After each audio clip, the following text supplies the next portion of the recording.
Tudo bem, Pamela? Tudo bem, boa noite. Tudo bem. Olha, vamos falar de um assunto, relações abusivas. Boa noite para você que está nos assistindo. Passamos umas semanas aí falando muito desse tema, né? Do assédio sexual. Por isso que a gente achou que seria interessante falar dos vários tipos de assédio, principalmente das relações abusivas, que está no teu lar, que está no trabalho. Então, vamos começar fazendo já um geralzão. Apanhado. Quais são as relações consideradas abusivas, Pam? Isso. As pessoas estão falando demais sobre o assédio sexual. Né? Falou em todos os tipos de mídia possível. Mas é importante a gente lembrar também que tem um assédio moral. O assédio moral, gente, é aquele terror psicológico. E ele é marcado por essa tortura dos jogos emocionais.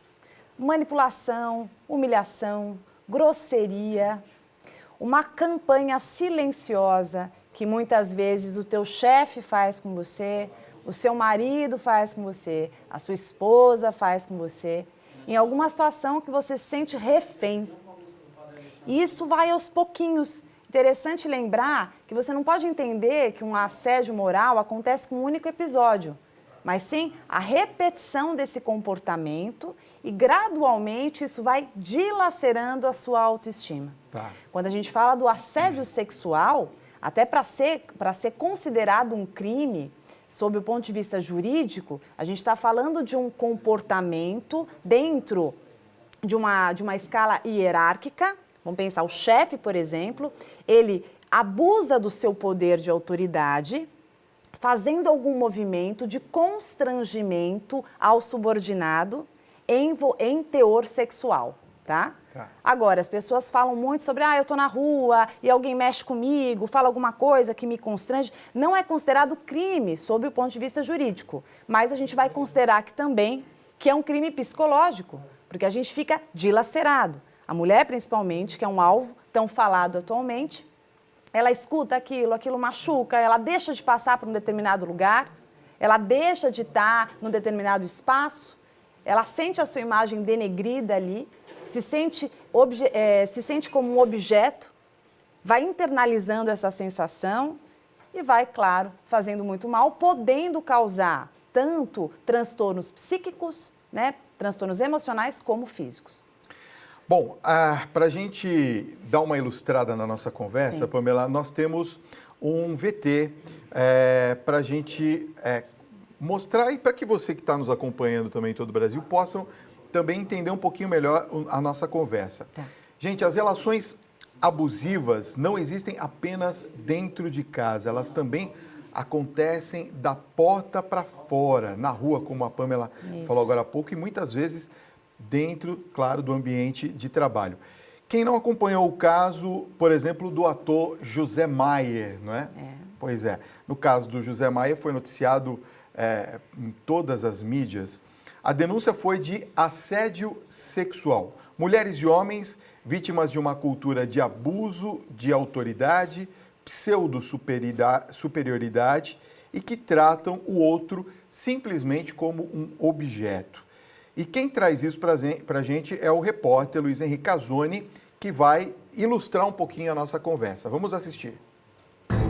Assédio sexual.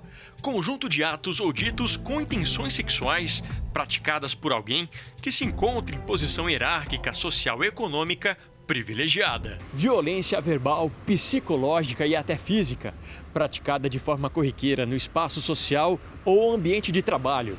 Seja por intimidação ou chantagem, o assédio sexual é uma realidade no Brasil e o assunto ganhou destaque na mídia nas últimas semanas, após a repercussão do caso envolvendo um famoso ator global. Mas qual a justificativa para esse tipo de comportamento? O que você faria se fosse vítima? Já sofreu alguma vez assédio sexual? Nós trouxemos esse assunto para as ruas.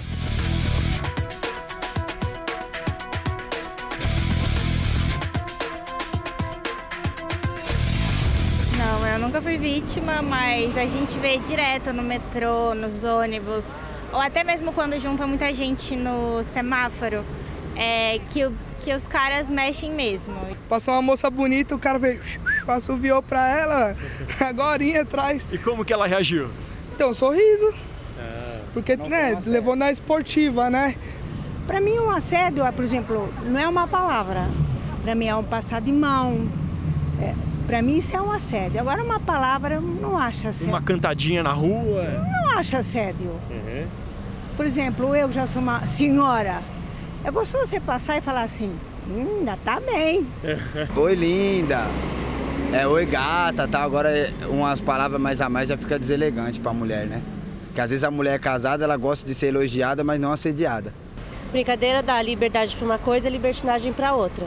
Então, eu acho que essa é uma grande diferença. Talvez ele sentiu uma certa libertinagem com ela, vai saber se ela não deixou também por uma brincadeira. E depois, foi estúpido. Não se sabe, né? Talvez ela deixou. No caso envolvendo um ator famoso.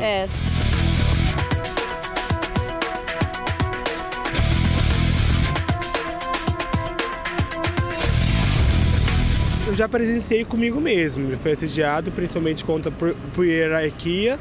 Mas é uma coisa mais, acho que vai de caráter da pessoa também. A gente carrega por muito tempo isso, sem expor para ninguém, sem falar sobre o assunto, né?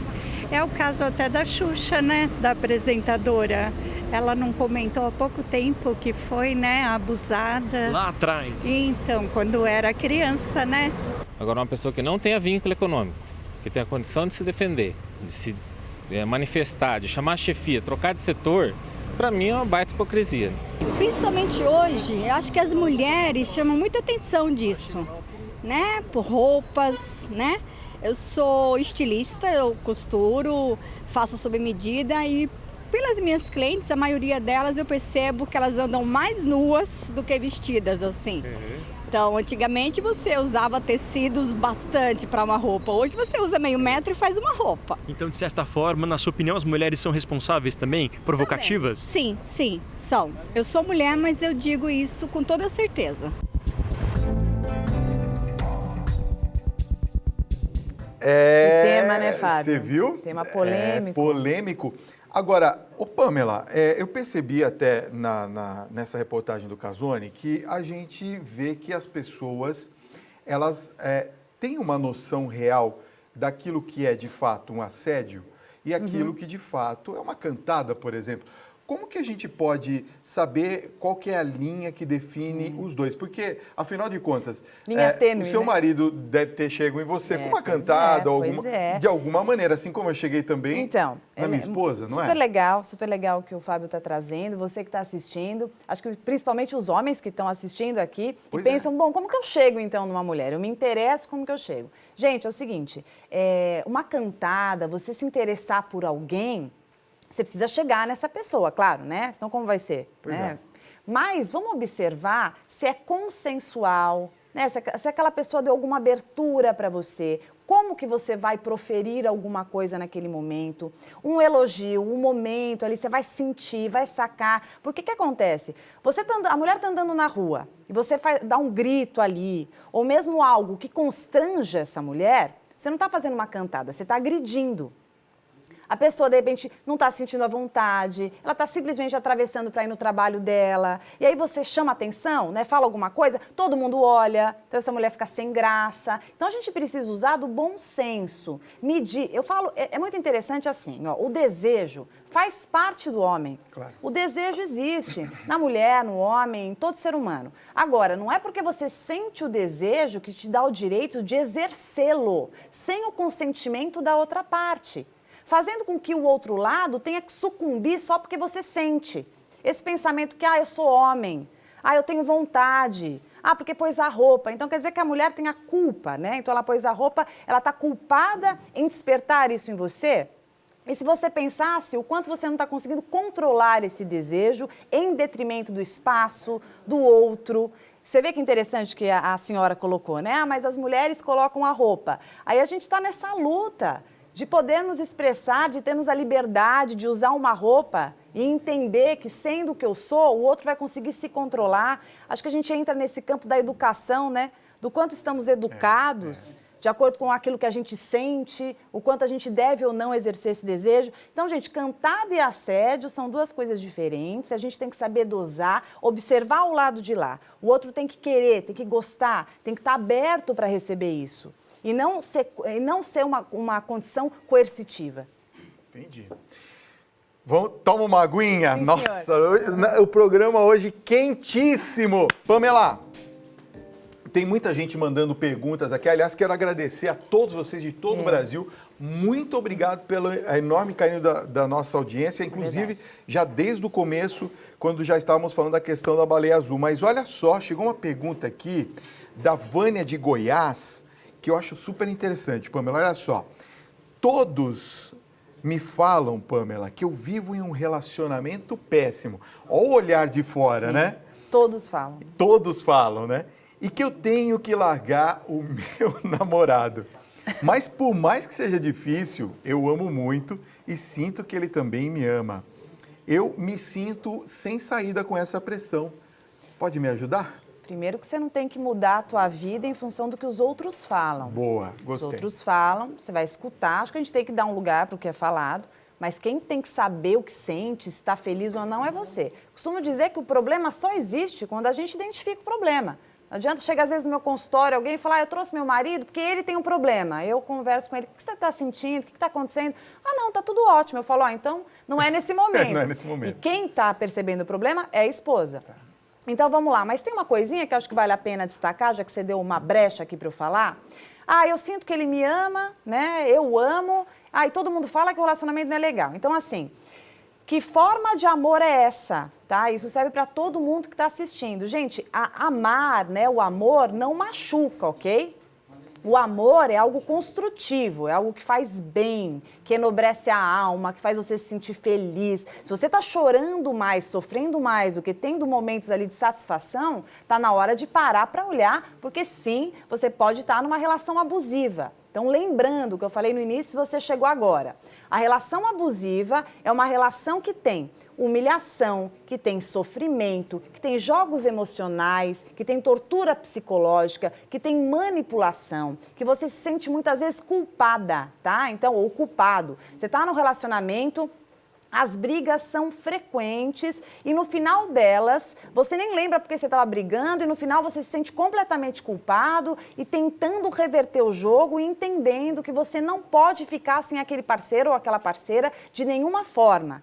Há uma sensação de fragilidade, vulnerabilidade emocional e principalmente instabilidade.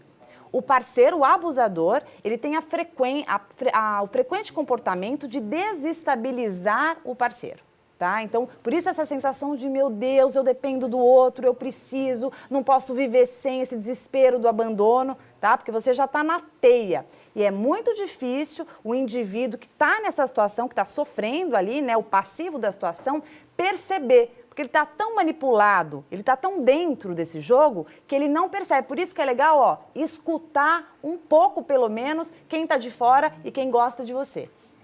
Deixa eu só fazer essa última pergunta aqui, Natan, que chegou agora, que eu acredito que as pessoas estão refletindo justamente do que nós estamos falando. Boa noite, Fábio e Pamela. Eu moro em Guanambi, na Bahia, e eu sinto muita raiva do meu marido, porque ele encara outras mulheres na minha frente. Ele não me respeita. Eu posso considerar isso um assédio moral? Pode considerar um assédio moral, pode considerar isso um abuso, porque ele não te respeita. Como eu disse, a ausência de respeito, veja, um comportamento na frente da esposa, né? Não, super, né? Então, assim, desrespeito total, né? E uma humilhação imensa e uma ferida na autoestima que não tem tamanho. Eu já vi casos, não se sinta sozinha nessa sensação, né? Nessa situação que você está vivendo. Eu já escutei casos, né, já houve depoimento que assim, o meu marido olha para mulheres, ele torce o pescoço mesmo e ele diz que é coisa de homem, que é bonito e tem que ser olhado, não importando quem está do lado. Então, veja, mais uma vez a gente vê um comportamento machista e desrespeitoso. Então, claro que uma pessoa bonita a gente vai olhar, só que a gente pode olhar com discrição, a gente pode respeitar o outro. O relacionamento ele tem que tomar muito cuidado com essas situações condicionais. É assim mesmo, eu faço assim, sempre fiz e pronto.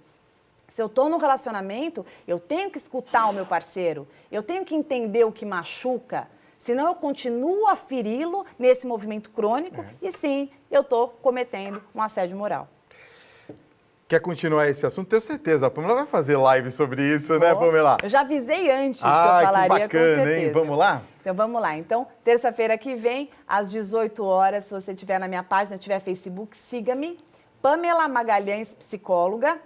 Se você tiver Instagram também, é @psipamela, PSI Pamela. E é um prazer estar aqui com vocês todas as quintas. Boa noite. Prazer é nosso. Obrigada, Deixa eu te querido. dar um beijo. Claro. Obrigado, você tá bonita. E Vamos lá. olha, nós combinamos. Olha aqui, ó. A Tá gente vendo? tem combinado, né? A gente tem combinado. Você é um amor. Obrigado, Obrigada. Pam.